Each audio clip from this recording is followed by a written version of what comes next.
ব্রাহ্মণবাড়িয়ার কসবা সীমান্ত দিয়ে ভারতে পাচারকালে 1050 কেজি ইলিশ মাছ জব্দ করেছে বাংলাদেশ সেনাবাহিনী। গত 23 সেপ্টেম্বর সন্ধ্যার দিকে সংবাদ বিজ্ঞপ্তির মাধ্যমে এ তথ্য নিশ্চিত করেছেন কসবা উপজেলা নির্বাহী কর্মকর্তা মোহাম্মদ শাহরিয়ার মুক্তার।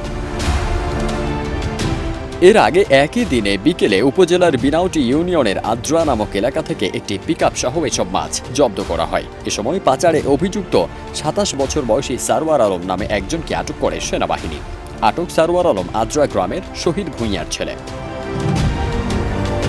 জানা যায়, গত 23 সেপ্টেম্বর বিকেলে উপজেলার বিনাউটি ইউনিয়নের আদ্রা নামক গ্রামের ভেতর দিয়ে একটি পিকআপে করে ভারতে পাচারের উদ্দেশ্যে নিয়ে যাওয়ার সময় গোপন সংবাদে সেখানে অভিযান চালায় সেনাবাহিনীর একটি দল।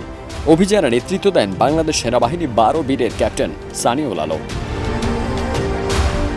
ক্যাপ্টেন সানিউল আলম বলেন, ইলিশ মাছ পাচারের উদ্দেশ্যে পিকআপে করে নিয়ে যাচ্ছে এমন গোপন সংবাদে অভিযান চালিয়ে লোডকৃত পিকআপটি জব্দ করা হয়। পরে পাচারকারীকে খুঁজে বের করে আটক করা হয়।